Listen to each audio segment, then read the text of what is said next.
Ya, alhamdulillah. Oh ya, ini supaya kita sambil menunggu apa teman-teman kita masuk, ini kayaknya linknya agak susah ya. Jadi sambil menunggu, gimana kalau kita langsung aja supaya membuka acara ini supaya diresmikan. Oke. Kalau kita ngeresmiin acara Rohis, ya kita harus dibuka sama pembinanya langsung, Mar. Wah, siapa tuh pembinanya? Pembinanya adalah orang yang sudah sangat sepuh, legend banget di Rohis. Senior, jangan sebut senior. Senior banget yang membangun Rohis dari awal, dari belum jadi apa-apa sampai Rohis ini berdiri menghasilkan alumni-alumni yang luar biasa, terpandang di masyarakat. Ya siapa lagi kalau bukan Pak Ahmad Barokah, Mar. Oh iya. Oh, jadi gitu dulu ya dah. Tidak.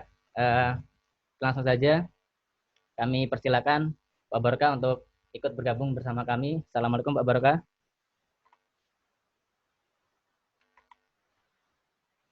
Ya, ada Pak Barokah di sini. Assalamualaikum Pak.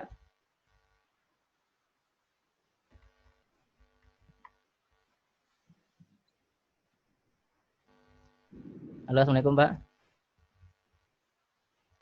Waalaikumsalam warahmatullahi wabarakatuh. Ya, selamat siang Pak Barokah. Semoga sehat, semoga diberikan kesehatan dan rahmat Allah Subhanahu wa taala.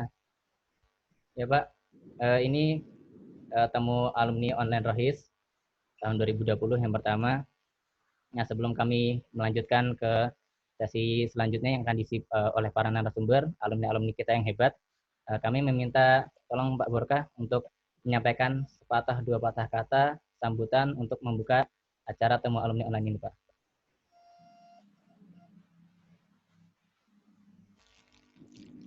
Assalamualaikum warahmatullahi wabarakatuh. Waalaikumsalam warahmatullahi wabarakatuh. Alhamdulillah wa syukurillah ala nikmatillah. La khawla wa la quwata illa billah.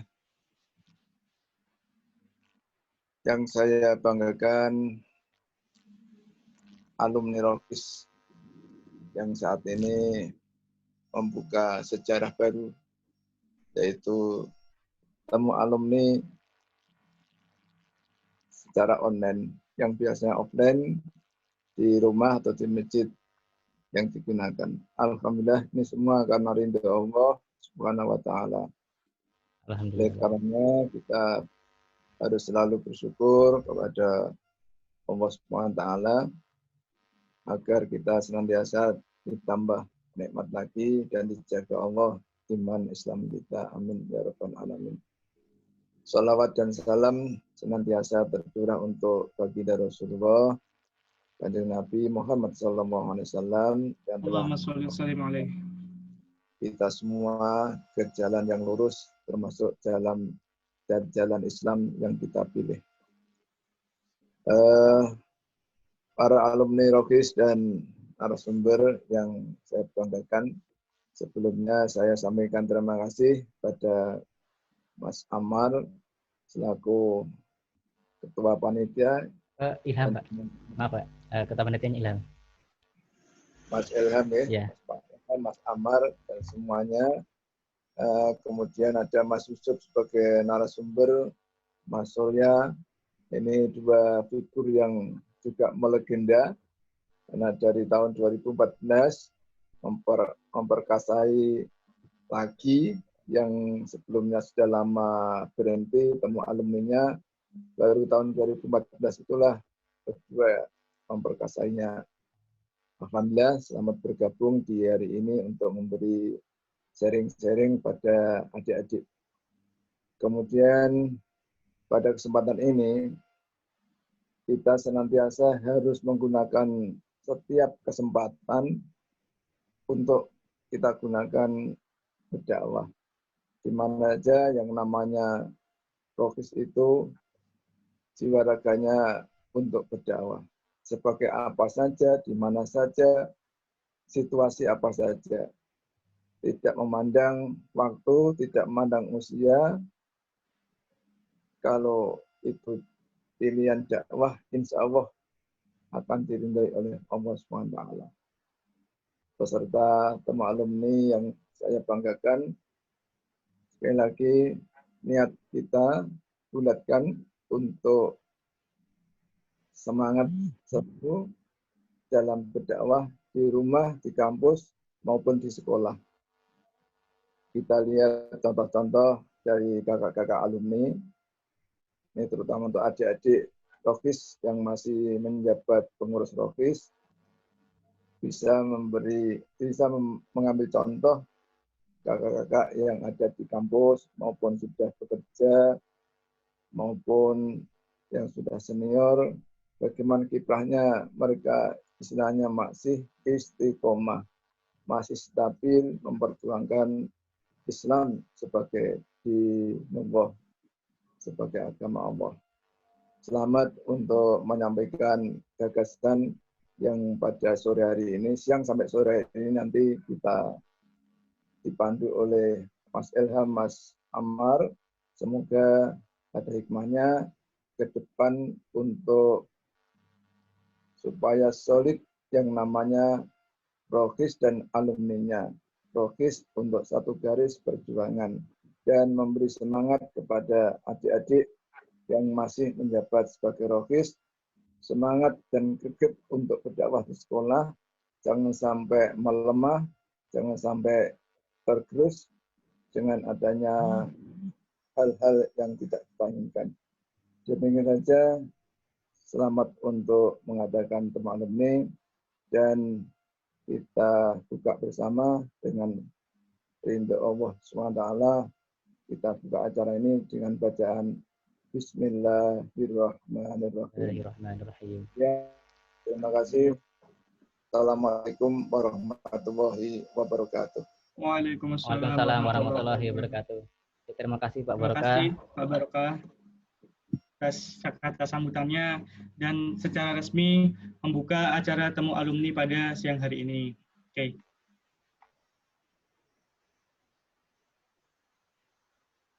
Ya. Selanjutnya kita akan ada beberapa materi yang akan disampaikan oleh narasumber yang telah mempersiapkan diri. Jadi gimana kalau kita panggil dulu narasumbernya, mari kita tampilkan. Nah ya nih, ini penting nih. Jadi kita harus tahu dulu siapa aja narasumber kita. Kayak kalau kamu tahu ada kata siapa ya?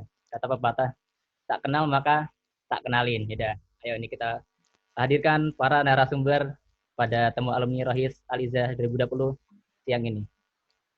Kami persilakan.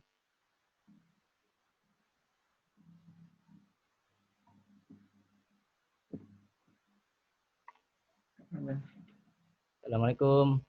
Assalamualaikum Mas Yusuf. Waalaikumsalam warahmatullahi wabarakatuh. Oke. Terus ada juga mana yang lagi yang lain ya?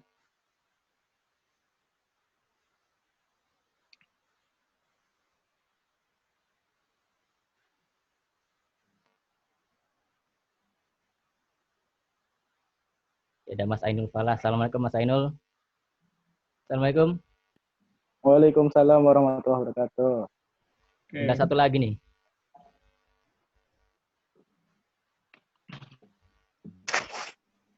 Halo. Assalamualaikum Mas Surya. Mas Surya. Oke, yaudah. Kita sambil nunggu kameranya Mas Surya dinyalakan. Kita ini dulu ya. Masuk ke perkenalan. Jadi ini Mas kalian ada Mas Yusuf Maulana. Oh, itu dia, Mas Surya Pratama. Halo Mas Surya. Assalamualaikum Mas Surya. Waalaikumsalam. Gimana kabar semuanya? Alhamdulillah. Ya, alhamdulillah sehat. Ya, alhamdulillah, semoga selalu diberi perlindungan oleh Allah Subhanahu wa taala. Ya Mas, gini Mas. Ini kan temu alumni Rohis ini dari berbagai angkatan. Ada yang dari angkatan 2014, ada dari angkatannya Mas Aidul, ada dari angkatanku, ada dari bawahku, dan banyak lagi kan. Nah, ini kan belum semuanya ini kenal sama para narasumber mas-mas kalian. Jadi aku persilahkan untuk masing-masing memperkenalkan diri. Bisa dimulai dari yang absennya lebih kecil. Yusuf dong. S dulu. A dulu. Ya. A dulu. A dulu. Ya, silakan Mas Ainul bisa memperkenalkan diri. Bismillahirrahmanirrahim. Assalamualaikum warahmatullahi wabarakatuh. Waalaikumsalam warahmatullahi wabarakatuh. Waalaikumsalam warahmatullahi wabarakatuh. Perkenalkan namaku Muhammad Ayo Falah dari Undip angkatan 2018. Jurusannya apa ya? D3 Administrasi Pajak. Tapi sekarang udah nggak ada, udah terakhir diganti sama D4 Akuntansi Perpajakan. Wah, Insya Masya Allah Allah. amanah di kampus, insya Allah jadi ketua format ST Undip 2020 untuk periode Mantap ini. banget. Mantap. Periode corona. Tidak Apa? tidak ada kegiatan offline. Setengah periode aja. Setengah periodenya online, Mas. Iya, setengah periode ya online. Sisanya nggak tahu. Ya. Oh, sudah? Ya, lanjut ke absen yang kedua. Ya S dong, Surya Pratama. Ya, silakan, Mas. Bismillahirrahmanirrahim. Assalamualaikum warahmatullahi wabarakatuh. Waalaikumsalam. Waalaikumsalam warahmatullahi wabarakatuh. Aku mau menyapa yang pertama buat Pak Barokah. Assalamualaikum Pak Barokah yang terhormat, dan kepada seluruh panitia, kepada alumni yang udah datang, yang udah ada Agung. Ini aku mau menyapa Agung juga. Halo Agung. Ini temanku 2014 juga sama Yusuf. Jadi kenalin, aku Surya Pratama Bentika, angkatan 2014. Sekarang sedang kompres sama nunggu ujian buat kelulusan. Wah. Jadi aku Undip angkatan 2014, jurusannya kedokteran. Jadi doakan insya Allah tahun ini selesai. Amin. Masya Allah. Ini Segera jadi contoh Pak Dokter. pejuang-pejuang agama sekaligus pejuang kemanusiaan. Masya Allah. Pejuang kemanusiaan. Tapi sekarang diliburkan pejuang kemanusiaan. Jadi libur koas dulu semuanya. Work from home. Work from home ya.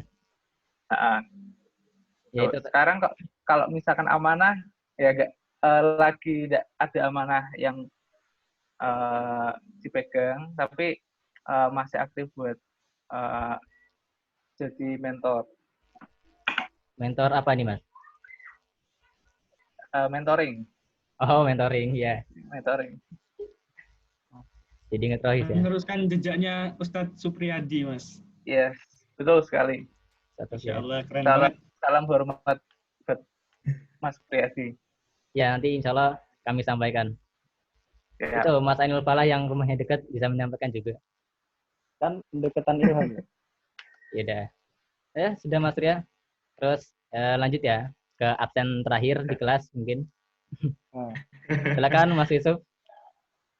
Ya, Assalamualaikum warahmatullahi wabarakatuh.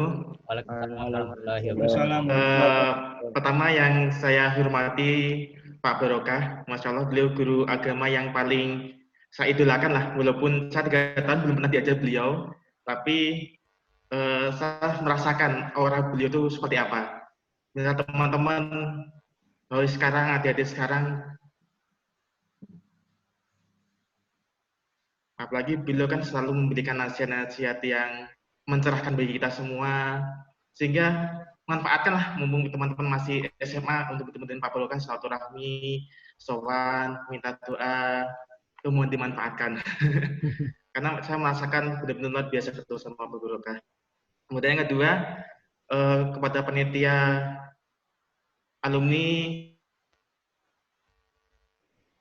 apresiasi yang lumayan cukup besar bagi teman-teman semuanya, karena di kondisi wabah seperti ini teman-teman bisa menyelenggarakan temu alumni online perdana dan pertama kali, karena sebelumnya belum pernah online sama sekali, dan inilah perdana kita melaksanakan temu alumni secara online. Kemudian saya ingin juga menyapa teman saya tercinta, Adia Surya Pratama Beliantika, teman saya selama 2 tahun, teman bangku. Mungkin nggak bosan ya, Sud? Dulu 2 tahun. Tiap hari ketemu ya, Sob ya? Teman yang masalah luar biasa beliau. Ranking 1 paralel terus, kelas 1, kelas 2, kelas 3. Apalah saya yang dulu sebagai siswa biasa gitu ya. Itu berkat kamu, Sob. Kemudian ada teman saya juga yang paling lucu, yang paling ganteng, Mas Agung B. Atmaja. Assalamualaikum, Gung. Nah, ini hampir setiap saat ngecer ini sama Agung.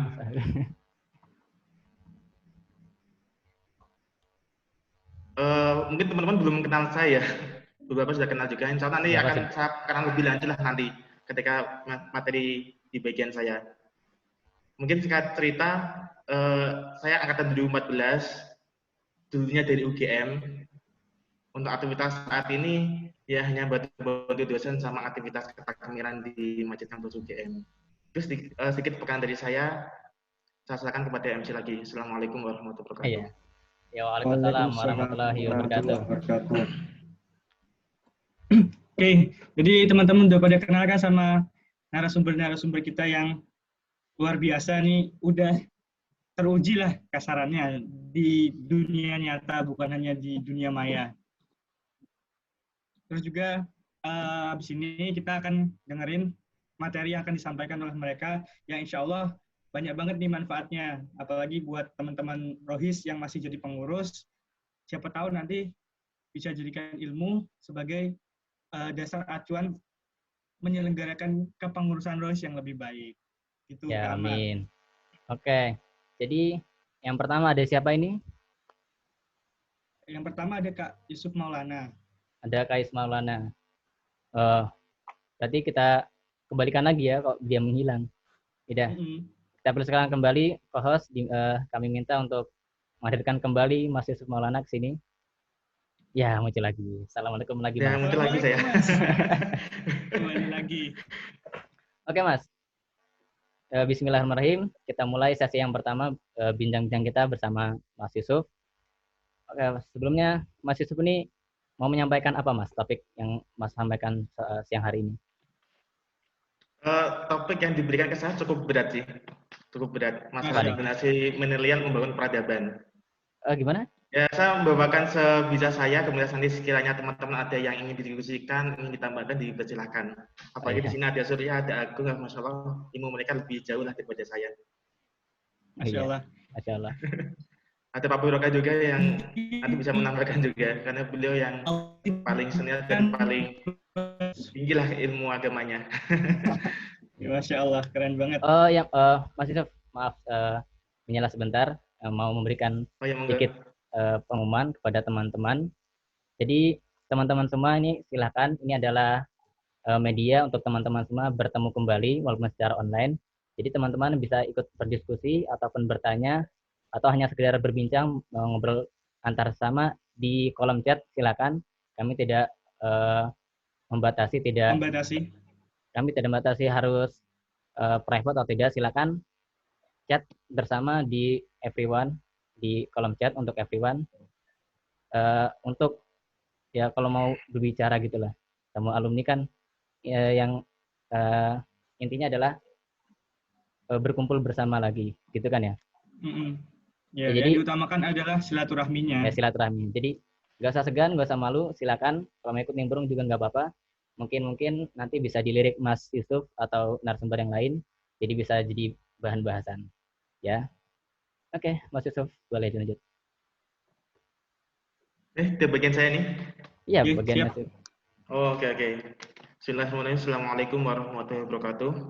Waalaikumsalam warahmatullahi wabarakatuh. Innal hamdalillah nahmaduhu wa nasta'inuhu wa nastaghfiruh wa na'udzu billahi min shururi anfusina wa min sayyiati a'malina may yahdihillahu fala mudilla lahu wa may yudlil fala hadiya lahu asyhadu an la ilaha illallah wahdahu la syarika lahu wa asyhadu anna Muhammadan abduhu rasuluhu la nabiyya sallallahu alaihi wasallam. Pak Barokah, panitia temu alumni dan teman-teman Rohis Aliza yang insyaallah dirahmati Allah Subhanahu wa taala. Pertama-tama kita haturkan pada puji syukur kita kepada Allah Subhanahu wa taala telah memberikan begitu banyak nikmat. Kita dapat berkumpul pada kesempatan siang hari ini walaupun dalam keadaan online, tapi ini Masya Allah semoga menjadi berkah kepada kita semua, amin. Amin. Nah, pada kesempatan kali ini saya mohon izin pada host yang tercinta, kedua adik saya ini akan 2020 ya, sisi 6 tahun berarti dari saya ya. Ya, cukup jauh. Cukup jauh ya ternyata ya. Jauh sekali. Ya. Kelas dulu kelas 1 SMA, kelas 2 SMA, kelas 3, tiba-tiba udah lulus udah 6 tahun ya. Iya. Tapi rasanya saya sudah baru kemarin menikmati masa-masa SMA. Tapi sekarang sudah 6 tahun berjalan. Nah, di sini saya disuguhi panitia terkait masalah tema generasi milenial dalam membangun peradaban. Sebentar saya akan screen terlebih dahulu. Ya. Oke, bisa lihat materinya? Ya, kelihatan Mas. Ya, siap. Oke, bentar ya. Oke, ini perkenalan dari saya. Wah, Nama Yusuf Maulana, tempat tanggal lahir 25 Juli 96. Pendidikan S1 Teknik Fisika UGM. Nomor HP, monggo bisa dicatat, barangkali ingin kontak-kontakan lebih lanjut. Atau mungkin barangkali, oh gak zaman Mas, kontak-kontakan via HP, via email. Ya, monggo aja. Untuk pengen organisasi sendiri, saya dulu di Rohis sebagai Mursyid 2. Kalau sekarang kepala bidang apa? Diganti, saya lupa. Pendidikan dan pelatihan. Ya, pendidikan dan pelatihan. Kalau dulu zaman saya namanya Mursyid 2. Kemudian di 2 tahun selanjutnya diganti, namanya jadi kepala bidang itu. Kemudian dulu pernah jabat juga di sekretaris PTPI Pati dulu. Kemudian pernah jadi ketua pengajian juga remaja masjid Baitul Nur Pati 2013-2014. Saya kurang tahu apakah kamu sudah berhenti atau masih berjalan, tapi semoga aja masih berjalan untuk masuk Sudah pengajian di Masjid Baitul Nur Pati. Sudah tidak ada, Kak. Sudah ada lagi ya. Oke. Kemudian pernah jadi ketua alumni juga, ketua alumni Rohis. Dulu dipilih di tahun 2015 sampai 2017, kemudian diganti sama Sipa, dan sekarang dijabat oleh Mas Ainul. oh Mas Ainul ya? Iya, ketua selama di alumni. kampus. Aktivitas saya memang sengaja tidak aktif di organisasi selain Islam dan tanda kutip. Wah, Saya aktifnya organisasi di lembaga dewa fakultas dan di lembaga dewa kampus. Dulu ketika saya masih menjabat di keluarga Muslim Teknik, saya dulu menjabat sebagai manajer BSO Masyarakat Peduli Anak Negeri dulu. Aktif di bagian pemberian beasiswa ke siswa SD, SMP, SMA yang membutuhkan di Kulon Progo. Dan juga aktif juga di dunia jasa kemasyarakatan juga. Jika teman-teman di sini tertarik di bidang jasa kemasyarakatan, bisa diskusi lah sama saya nanti bagaimana baiknya. Kemudian di tahun 2017 diamanatkan menjadi sekjen, kalau di Jamaah Saudi namanya sekretaris umum. Tahun 2017. Jadi tentang dunia LDK dan lain sebagainya, insya Allah saya paham. Mungkin nanti teman-teman kalau mau diskusi pun nanti bisa dipersilakan. Dan sampai sekarang ini, yang untuk kita saat ini saya di takmir Masjid Kampus UGM, kemudian jadi asisten peneliti juga di 2 dosen, asisten peneliti di grup riset sensor visual di Departemen Teknik Nuklir dan Teknik Fisika UGM. Kemudian asisten peneliti juga di Titip Pinter Coklat. Ini di jurusan Departemen Teknik Mesin dan Industri UGM. Jadi ada di 2 dosen. Oh, di ini Mas, di sekretariat takmir.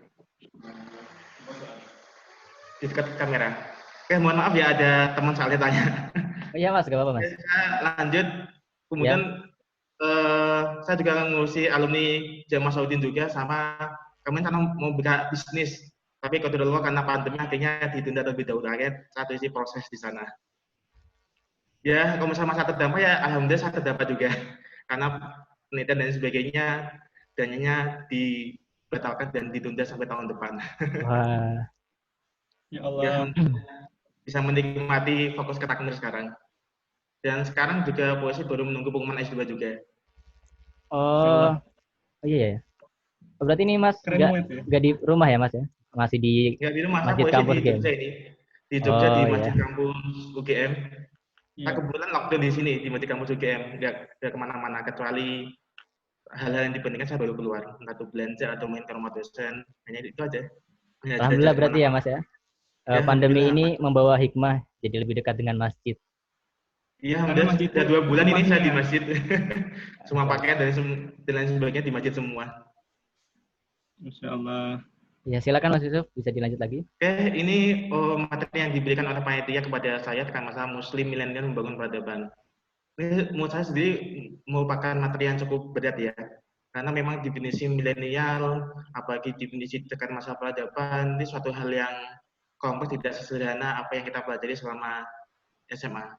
Apalagi membahas masa milenial ini penuh dengan berbagai macam pendapat, apa definisi milenial dan bagaimana karakternya.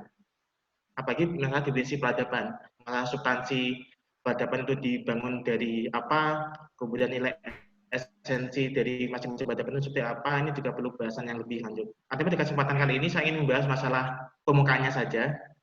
Kemudian nanti teman-teman bisa menambahkan atau bisa diskusi atau bila ada hal yang ingin.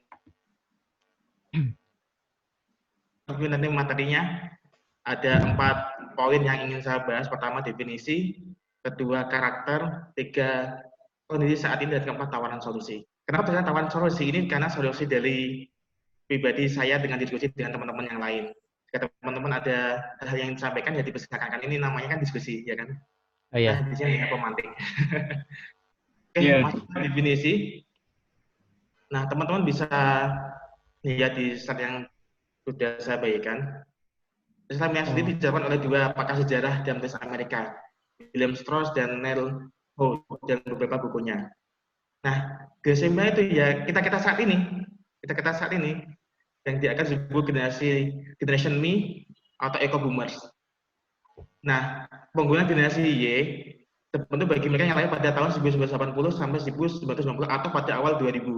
Nah, kita di sini kan lahirnya tahun 96 sampai 2000 lah, ya kan? 2001. 2002. Ya. 2002. Ya, itu masa transisi lah antara generasi Y ke generasi Z. Oh, berarti kita juga masih termasuk Y ya, Mas? Generasi Y. Tapi yang jelas, inti dari antara generasi milenial kemudian dengan generasi Z, itu tidak terlepas dengan digital era. Oh, iya. Karena kita lahir sudah dihadapkan dengan kecanggihan berbagai macam teknologi yang ada, ya kan? Iya. Iya. Nah, itu sudah dihadapkan dengan komputer. Kita lahir dihadapkan dengan gadget. Sehingga tingkat melek kita akan teknologi itu jauh lebih tinggi daripada orang-orang yang lahir di zaman sebelumnya. Ya, inilah kemudian akan muncul berbagai macam perubahan karakter yang terjadi di antara generasi tua dengan generasi. Coba teman-teman lihatlah, Mama kemudian Ilham melihat karakter antara orang tua kita, kemudian ya kan, akan masalah sikap, perilaku, kemudian dia berpikir dan sebagainya akan berbeda. Dan masing-masing memiliki kelebihan dan kekurangan masing-masing. Jadi kita tidak bisa kita samakan. Iya, iya. Nah, ini masalah fakta tentang generasi milenial. Ini jumlah data di Indonesia ya. Untuk jumlah generasi milenial saat ini berjumlah 80 juta milenial yang lahir pada tahun 1976 sampai 2001 termasuk Amar ini berarti. Kan 2001 ya? Kan? Oh, lah enggak ya? Ada 80 juta. Generasi milenial itu ternyata lagi ketergantungan dengan gawai, gadget, PC, smartphone, televisi itu 27 kali setiap jamnya untuk memegang. Ya kita hitung aja lah, dalam setiap jam itu kita megang HP, megang komputer, dan sebagainya itu berapa kali sih? Ya ini rata-rata. Ya saya sendiri tak hitung-hitung ya benar juga sih. Saya bahkan bisa lebih atau bisa kurang. Karena memang kita tidak bisa terlepas yang namanya teknologi, apalagi gadget, yang selalu ada di tangan kita lah. Ya bangun tidur gadget, mau tidur gadget lagi. Ya, mau bangun tidur, mau tidur gadget, dicek dulu ada pesan yang belum dibalas, maka bangun tidur dicek apakah ada pesan yang belum dibalas. Nah, dan masa pekerjaan milenial lebih tertarik mereka pekerjaan berhubungan ketimbang schedule bayaran yang besar. Ya mungkin teman-teman belum merasakan ya karena masih baru-baru gitu ya, masih angkatan misalnya SMA. Nah, banyak teman-teman sudah merasakan zaman-zaman seperti saya, Surya, atau mungkin Agung, kita sudah nggak mikir lagi sih masalah gaji besar dan sebagainya. Jadi kan nggak heran ada penelitian bahwasanya generasi saat ini itu memiliki gaji yang lebih rendah sekitar 20% daripada generasi sebelumnya. Itu karena kita lebih memilih untuk kebanyakan, sebagian besar, itu untuk memilih pekerjaan yang nyaman bagi kita. Bukan pekerjaan dengan yang besar. Kemudian masalah hiburan. Uang bukan segala-galanya bagi kita. Ya, uang bukan segala-galanya. Nah, nanti akan bahas masa kelebihan sama kurang dari generasi milenial sendiri seperti apa. Nah, masa hiburan, milenial menghabiskan 18 jam per hari untuk menikmati layanan tontonan on demand, bermain game, atau kita menonton televisi konten. Bagi kaum aktivis seperti Amar atau Ilham ya bukan 18 jam per hari lah, 10 jamnya mungkin untuk tilawah gitu ya atau mungkin untuk aktivitas memikirkan umat lainnya. Nah ini fakta tentang generasi milenial yang saya ambil dari Republika. Nah, Oh, kemudian ini ada video dari salah satu dosen UGM, dosen psikologi, yang kebetulan kemarin ketika Ramadan saat berjumpa dengan beliau untuk mengambil video membahas masalah generasi milenial. Mungkin teman-teman bisa mendengarkan. ya. Silakan, mari kita simak bersama.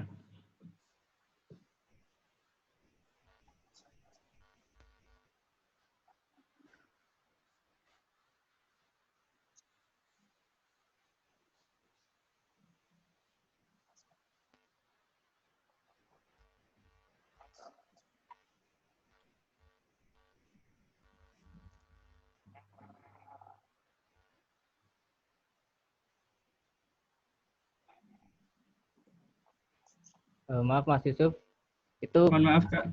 kayaknya Bagaimana? belum tersambung ke speaker laptop sepertinya. Oh ya, bentar ya. Sudah tersambung sih, sudah tersambung. Oh sudah, coba lagi ya.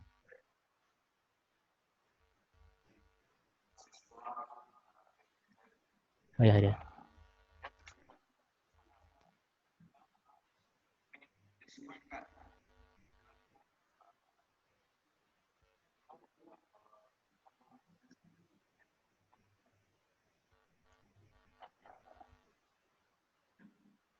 Mungkin volumenya Mas yang kurang dinaikkan. Volumenya sudah saya maksimalkan ini. Oh sudah ya. Sudah. Oke, mungkin ini ya, karena mungkin ini masalah teknis karena laptop saya mungkin salahnya terlalu pelan. Jadi ininya gini, teman-teman semuanya. Jadi permasalahan di industri saat ini, di perusahaan saat ini itu bikin ribet bagi orang yang bekerja di sana. Karena kita tahu sendiri bahwa GSM karena dia lebih melek akan teknologi, sehingga dia memandang remeh orang-orang tua yang tidak paham akan teknologi. Nah, sampai sini paham kan? Iya, ya, Ini paham. satu hal yang ini hanya problematika. Karena mereka merasa bahwasanya mereka memiliki pendidikan yang jauh lebih baik dan pendidikan yang jauh lebih tinggi daripada orang yang berada di perusahaan itu. Yang kedua, ini yang terjadi di Amerika. Bahwasanya dosen-dosen dan akademisi yang di sana itu mengeluh. Karena di Amerika saat ini itu para mahasiswanya itu lebih mementingkan untuk dapat nilai A. Jika dia dapat nilai A per B, nilai B, dia akan komplain, loh kenapa kok saya hanya dapat nilai A? Kenapa saya hanya dapat nilai A per B, dapat bukan nilai A? Nah, ini kemudian menjadi problematika tersendiri. Karena ternyata mereka sendiri itu ingin mendapatkan nilai yang terbaik, mendapatkan nilai yang baik, akan tapi masa proses dan sebagainya mereka mau instan. Nah, kemudian yang ketiga, jadi permasalahan generasi milenial saat ini itu masalah mereka itu tadi mau serba instan, tidak mau menikmati proses. Jika kita tahu sendiri bahwa saya zaman sekarang kan startup kan muncul banyak, ya kan? Iya. Sehingga kemudian muncul gerakan pemerintah dengan gerakan 1000 startup selama 2 tahun terakhir ini. Saat yang bermunculan banyak, tapi yang gugur itu jauh lebih banyak daripada yang sukses, ya kan? Nah ini jadi problematika tersendiri bagi generasi milenial. Apalagi generasi milenial itu terkenal sebagai orang yang self-center, orang yang memiliki ego tinggi lah. Apa-apa terpusat pada dirinya, ya apa-apa pada dirinya. Individualis seperti itu ya? Ya ini kebanyakan ya. Semoga kita sendiri tidak termasuk pada bagian-bagian generasi yang seperti itu. Tapi ini case di lapangan memang seperti itu. Pengen menampilkan dirinya sehingga pusat perhatian setiap orang itu hanya fokus pada dirinya. Kita muncul banyak sekali CEO, kemudian founder-founder. Ibaratnya itu hanya bertahan sekitar 1 bulan, 2 bulan, atau bahkan 1 tahun, kemudian habis itu menurun atau bahkan nggak ada lagi. Itu banyak sekali kita jumpai. Itu salah satu kritik yang kita sampaikan. Tapi kelebihannya di generasi saat ini, mereka jauh lebih dermawan. Bukan jauh lebih dermawan, kebanyakan dari generasi ini tuh dermawan, suka baca buku, kemudian akan isu lingkungan itu semakin peka. Itu salah satu yang positif dari generasi milenial. Nah ini, terkait masalah karakter ini saya hanya nyampaikan 5 saja. Ini masih banyak masalah karakter yang perlu disampaikan. Pertama, generasi Y atau milenial juga sangat suka beramal. Ini penelitian yang dilakukan itu, bentar saya baca dulu. Sebanyak 80% generasi milenial itu menyukai untuk hobi beramal. Begitu pula dengan masalah isu-isu lingkungan, mereka sangat peka. Sehingga tidak heran jika kita mengamati segala perkembangan media sosial yang ada, isu-isu lingkungan sangat gencar disuarakan oleh generasi milenial, ya kan? Masalah masalah penghijauan, kemudian masalah penyelamatan lingkungan, kemudian pengurangan botol plastik dan sebagainya. Itu kebanyakan menyampaikan siapa? Ya, generasi ini. Ya, anak-anak ini muda pada zaman sisi sekarang. positifnya ya, Mas? Itu sisi positifnya. Ya. Ya, inilah yang perlu dipertahankan oleh kita sebagai generasi milenial, bahwasanya kita harus memiliki sensitivitas akan membaca permasalahan yang ada di sekitar kita. Kemudian yang kedua, nah ini sudah saya bahas tadi, bahwa generasi milenial menghabiskan 85% waktunya dalam sehari untuk menggunakan gadget. Di satu sisi ini sisi positif atau sisi negatifnya, tapi kebanyakan negatifnya. Sisi positifnya kita bisa saling berkomunikasi lah di sini untuk lebih dekat. Yang semuanya jauh kita bisa lebih dekat. Kemudian kita bisa mengakses segala sumber ilmu, buku dan sebagainya itu menggunakan gadget. Nah kemudian yang ketiga, biasanya adalah orang-orang yang egois atau self-centered. Nah, ini menjadi catatan sendiri. Nah ini bukan sekedar asumsi, namun ini adalah fakta. Bahkan penelitian yang dilakukan pada tahun 2016 telah menunjukkan bahwa generasi milenial itu adalah orang-orang yang egois dan menjadikan diri sendiri sebagai perhatian utama. Ini saya ambil dari sebuah website, dan teman-teman bisa protes sendiri masalah kevalidannya. Tapi saya sendiri melihat pemasaran ini di kamus memang ini terjadi, dan ini terjadi. Ya, kenapa generasi milenial tergolong generasi yang narsis itulah, sedikit-sedikit ada kegiatan apa, foto narsistik ya. dirinya sendiri. Nah, kemudian yang keempat, generasi milenial mendapatkan perkembangan karya yang legit dan cepat. Nah, ini yang saya masukkan tadi, karena dia nggak sabaran. Ini jadi problematika ketika dia bekerja di sebuah perusahaan. Karena mereka tidak menyukai hal yang lama, mereka maunya yang cepat instan. Nah, kemudian yang kelima atau yang terakhir, generasi milenial sangat menyukai pengembangan diri. Ini bagus karena kita lihat tren saat ini untuk kursus-kursus online, kemudian kuliah online kan sangat berkembang. Kebanyakan ikut siapa? Ya generasi kita saat ini. Nah, mungkin Amar, Ilham, mungkin dalam belajar kebanyakan juga kita belajarnya belajar di luar, tidak hanya di sekolah ya kan? Mungkin Amar kan bidang IT kan? Iya. Nah, Amar belajar di bidang IT apakah kebanyakan di sekolah atau di luar? Lebih banyak sendiri, Mas, di luar sekolah. Ya, sendiri kan. Nah, itulah yang menjadi catatan positif generasi milenial saat ini, bahwasanya terkait masalah pengembangan diri mereka sangat tinggi. Ini suatu hal yang bagus yang bisa kita ambil hikmahnya ke masa generasi milenial, bahwasanya mereka ternyata orang-orang yang pembelajar, orang-orang yang paham bagaimana kita memposisikan diri untuk senantiasa belajar dan memanfaatkan waktu sebaik mungkin. Dengan platform-platform atau mungkin dengan lembaga yang menyediakan kursus-kursus gratis atau bahkan berbayar. Nah, kemudian bagaimana kondisi saat ini? Nah, tadi yang saya sampaikan kan ini berdasarkan penelitian itu berlangsung, bahwasanya generasi milenial itu seperti ini, generasi milenial itu ternyata memiliki kelebihan dan kekurangan masing-masing. Nah, kemudian saya mengkontekskan dia yang ada dengan kondisi saat ini seperti apa. Nah, ternyata yang terjadi ini saya studi kasus di UGM ya, di UGM, dan saya mengamati di lembaga dakwah kampus yang lain. Coba kita amati terkait masalah jumlah.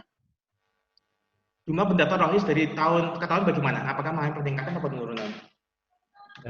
Ilham, silakan.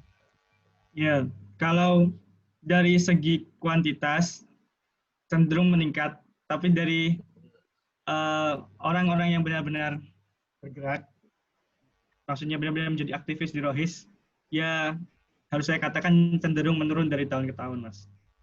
Oke. Nah, mungkin teman-teman akan merasakan nanti di dunia kampus. Ketika saya mengamati selama 3 tahun terakhir semenjak saya jadi pengurus sampai sekarang, saya mengamati ternyata jumlah orang yang benar-benar ingin terlibat di dalam sebuah organisasi Islam, misalnya seperti Rohis, kemudian lembaga dakwah kampus, lembaga dakwah fakultas, atau mungkin organisasi Islam lainnya seperti NU, semakin menurun. Kenapa? Karena mahasiswa sekarang ini dihadapkan dengan pragmatisme yang ada. Coba kita masuk kampus lah, katakanlah. Mereka kan kebanyakan akan lebih menyukai aktivitas yang sekali itu menunjang akademiknya. Misal katakanlah saya masuk ke jurusan teknik mesin misal. Ya saya nanti mau ikut komunitas robot yang bisa menunjang karir saya. Itu terjadi sekarang. Bahkan orang-orang yang katakanlah kita di organisasi Rohis misal atau mungkin organisasi lembaga dakwah kampus, dia akan mikir apa yang bisa organisasi ini berikan kepada saya. Itu tekan masa jumlah ya, ini saya amati selama 3 tahun terakhir. Akan tapi penikmat kajian keislaman itu semakin meningkat. Penikmat kajian keislaman. Orang-orang yang mau ngurus itu semakin sedikit, apalagi generasi mudanya. Generasi mudanya semakin sedikit yang ikut untuk mau ngurus, tapi penikmat kajian keislaman itu semakin meningkat. Coba kita ceklah di sekitar kita. Orang-orang yang menikmati kajian-kajian keislaman via YouTube, via IGTV, ya apa itu semakin meningkat. Bahkan story-story WA kita nggak terlepas setiap harinya ada orang yang mengeser video singkat 30 detik 1 menit Oh iya ya, Mas. kan. Ini apa semakin meningkat. Oh, iya. Termasuk gelombang hijrah itu ya, tempat booming dulu. Ya, termasuk gelombang hijrah itu. Fakta menarik ya. Nah, ini yang saya amati di kes UGM ya. Orang yang mau benar-benar ngurus di bagian syiar keislamannya semakin sedikit, akan tapi penikmat masalah kajian-kajian keislaman itu semakin meningkat. Nah, otomatis ini sebuah ketimpangan, ya kan? Jika katakanlah ini dibiarkan berlanjut, maka mau nggak mau ya nanti orang yang untuk mengurusi masalah konten-konten dan lain sebagainya akan semakin kewalahan, ya kan? Akhirnya konten-konten yang lama diangkat kembali, Kemudian masa akses media. Nah, karena ini masuk pada keterbukaan media yang ada, akhirnya kajian streaming, kemudian YouTube itu semakin meningkat. Jadi kita nggak perlu jauh-jauh lah untuk berguru kepada AAG misal. Kita ingin berguru pada Ustaz Abdul Somad katakanlah. Kita nggak perlu jauh-jauh, kita bisa cukup mengakses ke YouTube, bisa mengakses ke segala akun yang tersedia, dan kita bisa menikmati itu semua tanpa harus jauh-jauh berangkat ke Bandung atau ke Jakarta. Nah, keterbukaan akses media ini yang perlu kita manfaatkan. Apalagi teman-teman di sini kebanyakan juga aktif di dunia kampus, aktif juga ada beberapa masih SMA. Nah, kita manfaatkan ini. Karena berarti ini sebagai bentuk amal jariah kita. Ingat bahwasanya satu video yang kita bagikan, kemudian satu video yang kita buat itu bisa bertahan lama, ya kan? Bisa bertahan lama. Dan yang menikmati itu pun nggak mungkin berkurang, pasti akan semakin bertambah. Nah, inilah kita itu untuk selalu berusaha untuk menciptakan kreasi terkait masalah konten-konten yang bisa kita siarkan keluar. Kemudian masalah ini ya.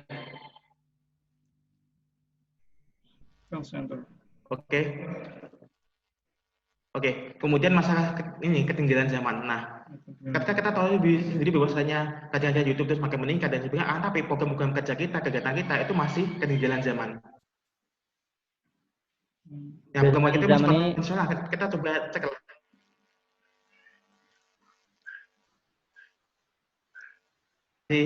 Nyambung suaranya? Iya, sudah. Oke. Masih ketinggalan zaman. Kita masih cenderung untuk inilah konvensional apa adanya kajian dan sebagainya, dan belum mengusahakan kajian yang online. Kita mungkin seringkali kita di Rohis mengadakan kajian offline, ya kan? Apakah sudah ada semacam media untuk merekam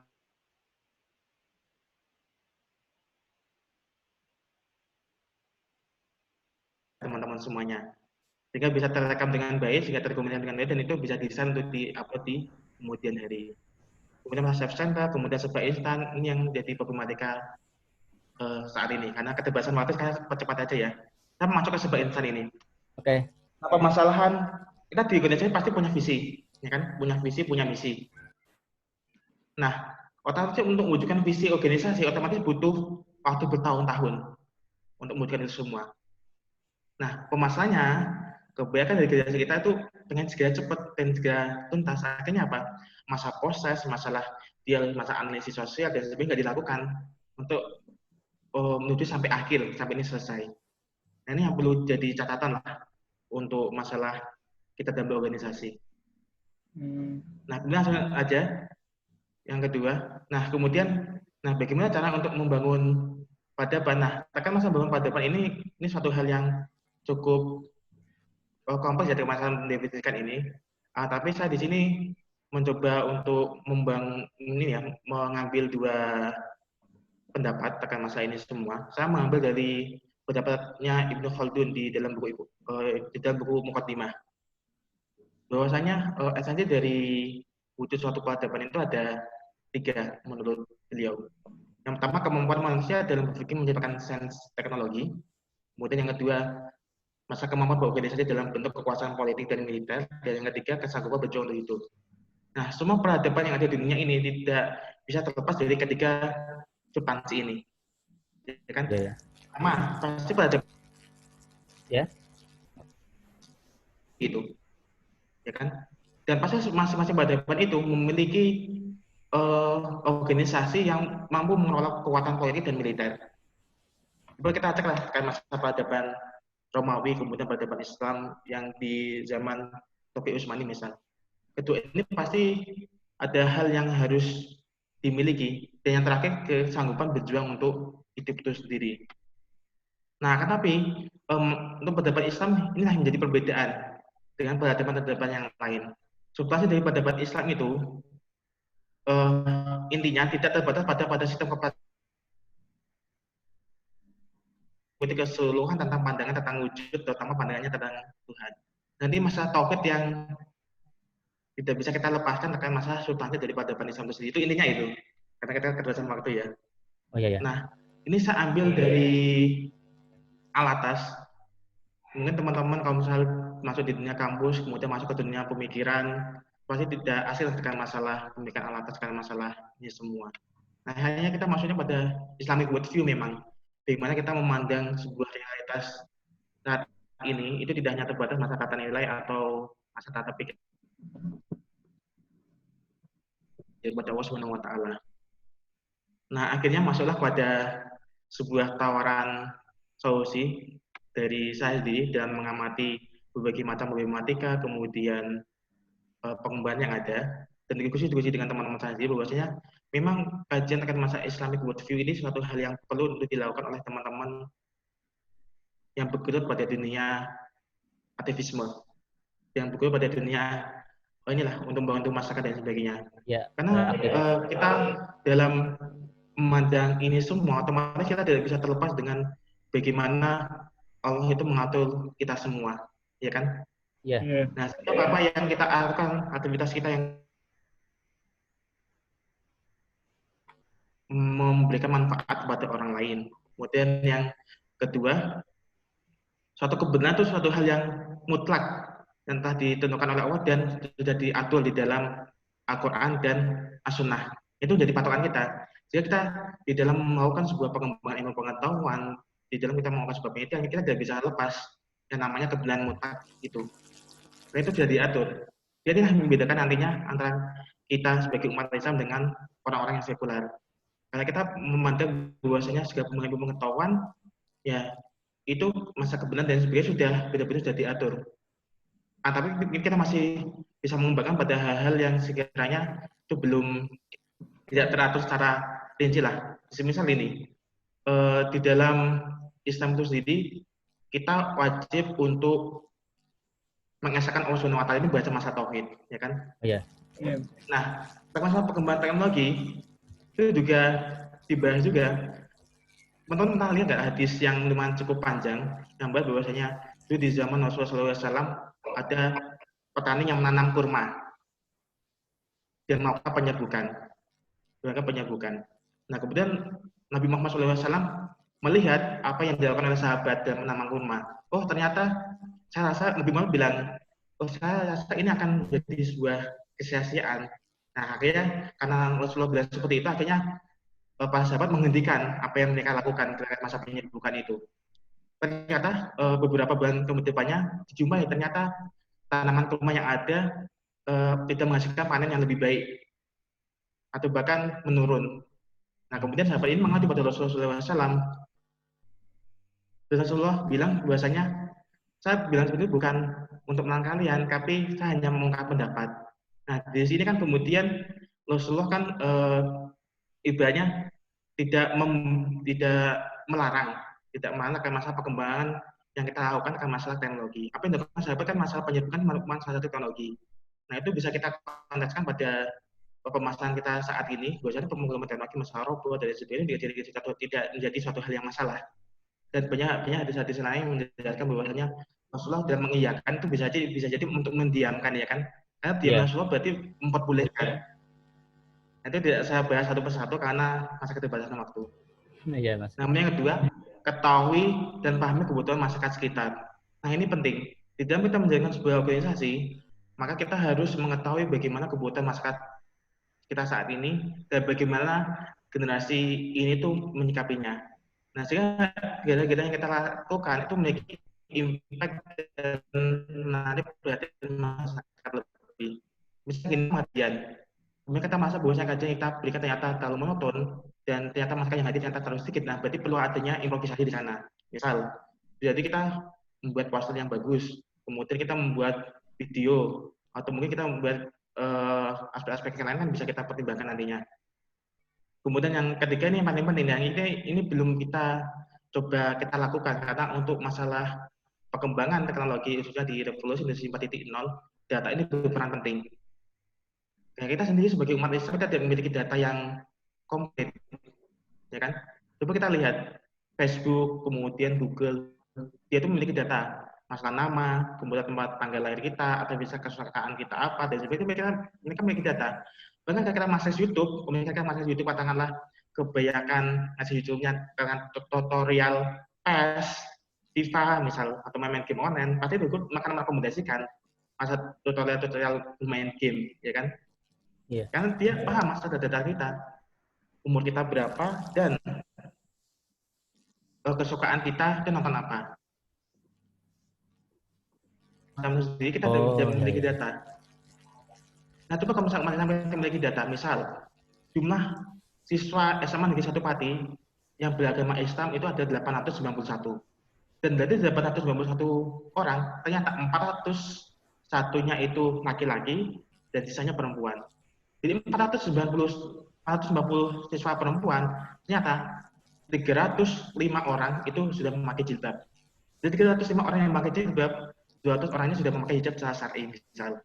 Nah, kita ini perlu data seperti ini memang. Nah, kita bisa mengkolek data ini dari mana? Misal dari ROIS kelas, dari masing-masing kita yang aktif di ROIS kan bisa mengkolek data semua. Nah, kita nggak memiliki data ini. Nah, data inilah yang akan kita gunakan untuk mengetahui dan menentukan kebijakan yang harus kita ambil, ya kan? Iya. Kan bisa jadi kita tahu kebutuhan dari masing-masing kelas itu seperti apa. Misalnya, oh ternyata kelas 1 IPA, kelas 10 IPA 1 misalnya ternyata mereka lebih suka kajian bertemakan ini. Ini kita akan bisa mengkolek itu semua. Sekiranya saya sendiri satu butuh kajian apa sih? Nah, akhirnya aku kuesioner, survei dan sebagainya perlu kita tingkatkan. Ini benar-benar tipe yang dua tadi yang saya sampaikan, memahami kebutuhan masyarakat sekitar. Itu belum konteks sekolah ya, belum nanti konteks kecamatan, kabupaten dan sebagainya. Dan kemudian terakhir yang paling penting itu bersabar menikmati proses. Nah, ini kunci adalah keberhasilan.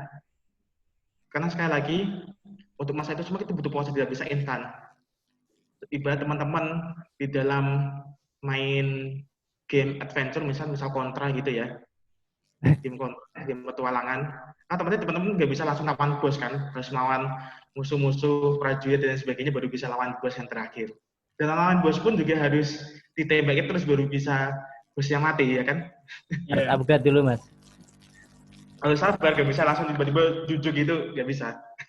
Iya. Kalau Ya, cepat sampai selesai menikmati. nggak seru, Mas. Harus menikmati prosesnya teman. Nah, akhirnya masalah tadi ya, masalah data dan sebagainya. Nah, ini bisa kita buat infografis misal. Ini saya bikin infografisnya karena cepat tadi, karena buru-buru.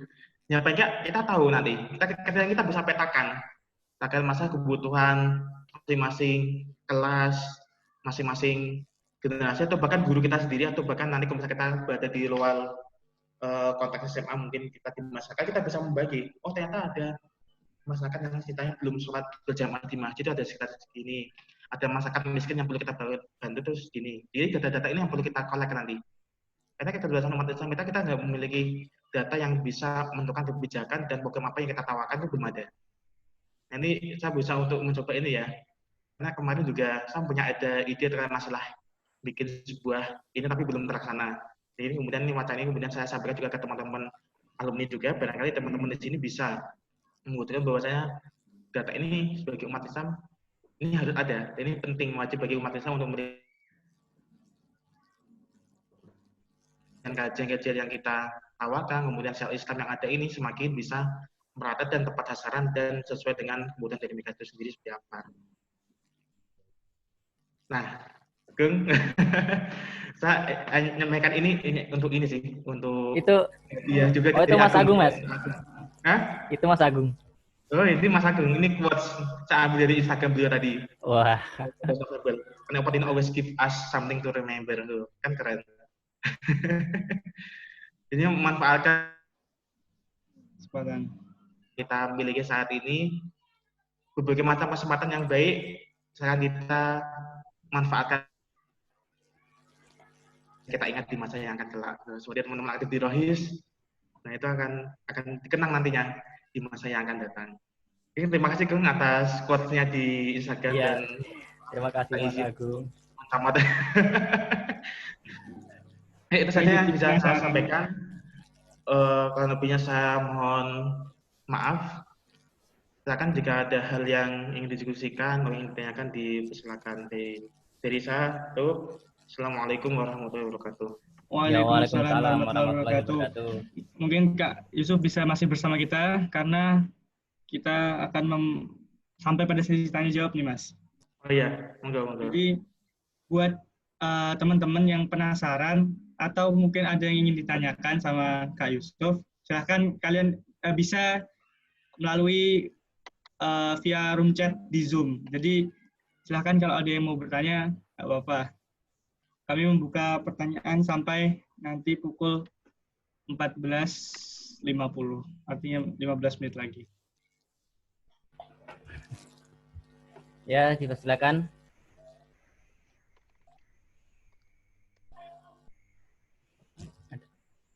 Oh ya, mungkin ada yang belum membaca lagi tentang teknis untuk tanya jawab.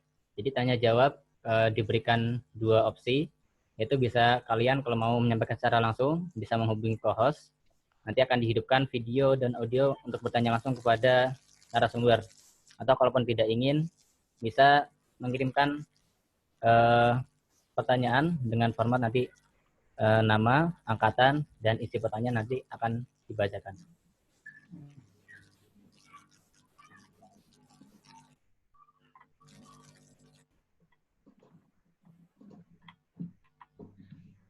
Oke, Kak Yusuf, saya ini sebenarnya tadi sedikit penasaran dengan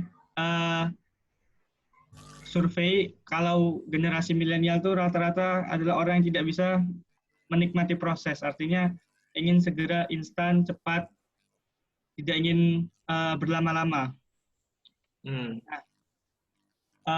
Kita kan tahu di Indonesia ini banyak fenomena CEO muda, staf sus muda, bahkan pejabat-pejabat muda.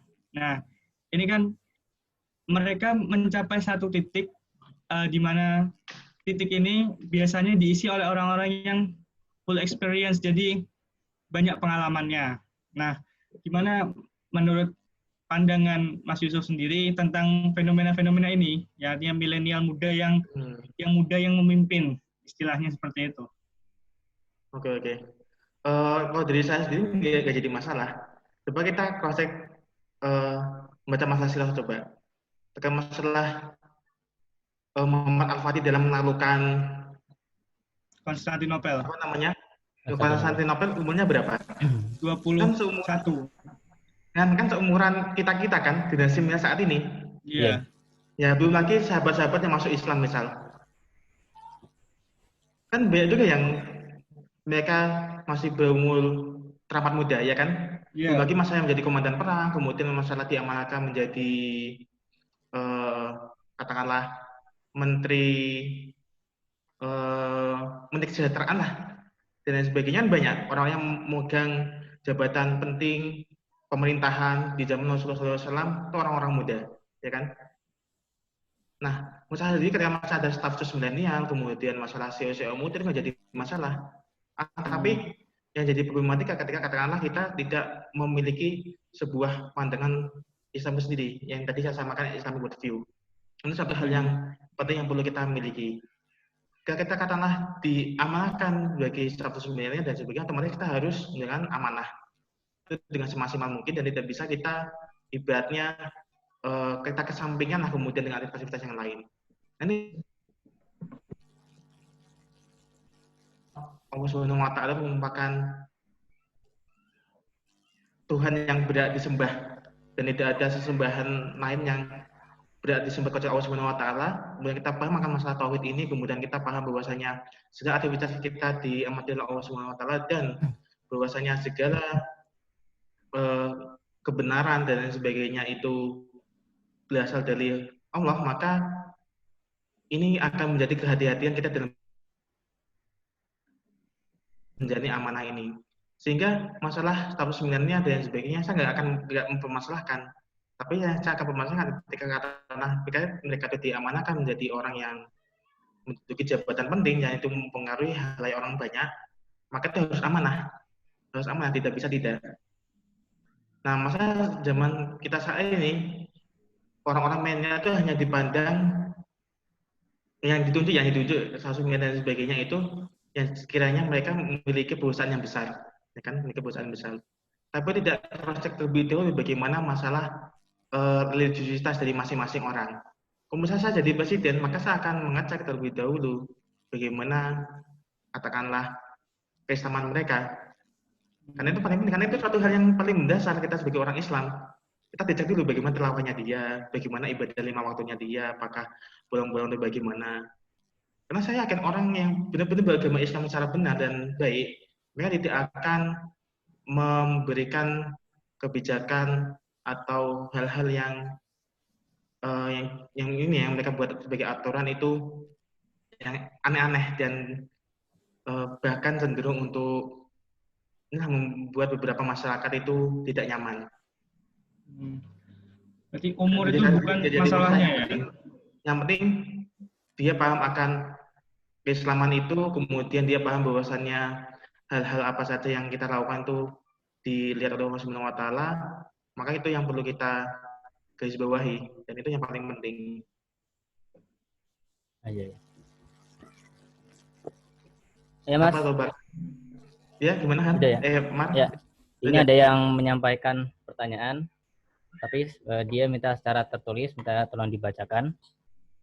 Dari angkatan 2020, Kukuh Prakoso Wijaksono. Nah, dia ini mau bertanya. Assalamualaikum Mas Yusuf. Saya mau bertanya. Waalaikumsalam warahmatullahi wabarakatuh. Tadi kan dijelaskan mana tadi? Oh ya. Tadi kan dijelaskan generasi milenial itu. Oh maaf, ulang ya. Tadi kan dijelaskan generasi milenial itu mereka yang dekat dengan gadget, siapa dengan gadget. Lalu tadi juga dijelaskan kalau sedikit yang mendakwah tapi lebih banyak yang menikmati. Terus dia menjelaskan lagi di sini, saya melihat fenomena yang terjadi sekarang itu banyak media sosial digunakan untuk media dakwah seperti Instagram, ada juga Facebook sama yang baru nih Mas, TikTok. Iya. Dan mereka ini dasar untuk berdakwahnya ini karena karena informasi jadi lebih mudah didapatkan dari Ustadz Google misal. Nah, jadi mereka itu tidak punya dasar atas apa yang mereka sampaikan. Nah, ini menurut Mas Yusuf, ini bahasa saya. Menurut Mas Yusuf, bagaimana tentang pendapat Mas Yusuf tentang fenomena yang terjadi di sini? Jadi kalau bisa tak ulang ya, simpulkan. Jadi maksudnya itu banyak yang dakwah lewat media sosial, tapi dia nggak punya ilmunya gitu, Mas. Sumbernya dari Google. Oke. Ini yang jadi problematika ya, terkait masalah akses media ini terbuka lebar, kemudian segala platform itu bisa kita manfaatkan untuk berdakwah, tapi masalahnya kita sendiri tidak berguru secara langsung, ini jadi problem. Ini problem. Saya sendiri berpendapat bahwasanya akun-akun yang ada itu dipakai dengan aktivitas-aktivitas yang lain yang tidak berguna. Ini perlu kita apresiasi pertama, dan itu kita perlu support. Tapi semangat kita dalam berdakwah, semangat kita dalam mencari agama Islam ini harus dibarengi dengan peningkatan sakofah keislaman kita. Itu jadi poin penting. Nah, bagi teman-teman di sini, saya menyarankan untuk coba untuk mencari guru, untuk mencoba untuk mengikuti kajian yang ada di sekitar kita secara langsung, tidak salah online. Karena apa? Keberkahan majelis ilmu, keberkahan akan jauh lebih besar daripada kita menggunakan via online. Tapi samping itu juga, untuk masa ini pemahaman kita, misal kita mendatangi kajian langsung sama kajian secara online, kita akan lebih paham mana? Rata-rata kita akan lebih paham dan akan lebih kena ke hati kita ketika kita datang benar-benar secara langsung, ya kan? Iya. Ada banyak orang-orang di sekitar kita yang mereka tuh jauh-jauh berjalan, melakukan perjalanan motor, mobil, atau bahkan jalan lain hanya untuk menuntut ilmu. Dan itu pasti ilmunya akan jauh lebih kena daripada kita hanya ibarat kata rebahan kemudian nonton YouTube. Nah, bagi saya sendiri, khususnya teman-teman di sini, bagi teman-teman di sini juga masih muda-muda juga kan, kebanyakan akan 2020, 2021, atau bahkan 2019 yang masih aktif di kampus, cobalah untuk mendatangi kajian-kajian ilmu yang ada, yang tersedia, secara langsung tidak via online. Karena pasti akan merasakan suatu hal yang berbeda lah. Kita bisa mencatat, kemudian kita ada teman untuk menguatkan kita, untuk tetap istiqomah di dalam mengikuti kajian, dan juga keberkahan itu yang ingin kita dapatkan. Beda halnya dengan kajian-kajian yang siaran tunda yang kita tonton di YouTube. Karena kita masa pandemi ini, nggak jadi masalah kita online, kan? Tapi kita bisa berguru secara langsung. Nah, misalnya ini ada Pak Barokah misal, ya kita langsung berguru ke Pak Barokah. Karena kan ada interaktif antara Ustadz dengan kita sebagai jamaah. Nah, itu yang kita usahakan di masa pandemi saat ini. Berkah itu sendiri. Oh, iya. Divisi berkah apa sih? Divisi barokah. Bertambahnya kebaikan kan. Nah, kita ingin mengupayakan itu. Dan kita ingin mengupayakan bahwa kita dalam belajar keislaman itu bertahap. Tidak bisa serta-merta tiba-tiba kita masalah fatwa, kita menyimpulkan apa, padahal kita sendiri belum ada dasar untuk menyimpulkan itu semua. Apa kita pernah belajar masalah fikih, kemudian usul fikih kan enggak? Nah, kan beberapa teman-teman di sini sebagian besar mungkin belum belajar secara sistematis bagaimana kita mengaji fikih dari awal sampai akhir, belajar dari usul fikih dari awal sampai akhir, kemudian kita bisa pendapat. Tapi sama ini kita belum dapat di Instagram untuk apa. Ya mereka pendapatnya pendapat sesuai dengan apa yang mereka pahami, apa yang mereka dapatkan, tapi tidak belajar dari sistematis dari awal hingga akhir. Nah, ini yang perlu kita coba inilah perbaiki. Nggak masalah teman-teman mau berdakwah di IG, YouTube, dan sebagainya, nggak masalah. Nah, tapi catatan saya, coba dibarengi dengan kita belajar secara sistematis dengan langsung dengan guru. Itu paling penting. Itu aman. Ya, berarti bukan cuma ilmu tapi juga keberkahannya, Mas. Ya, berkahnya juga yang kita cari. Ya, itu tadi semoga bisa menjawab pertanyaan dari teman kita, Uke Prakoso Wicaksono. Itu juga bisa menjadi dasar untuk teman-teman Rohis yang masih menjabat, yang masih menjadi pengurus aktif. Ya, itu tadi. Jadi kalau kita sebagai pendakwah melalui media sosial harus tetap dibarengi dengan mengaji ilmu kepada yang lebih ahli. Ya, terima kasih Mas Yusuf atas jawabannya. Oh ya Mas Yusuf, mengingat ini waktunya sudah mepet dengan asar, jadi mohon izin untuk menyudahi sesi bersama Mas Yusuf dulu ya.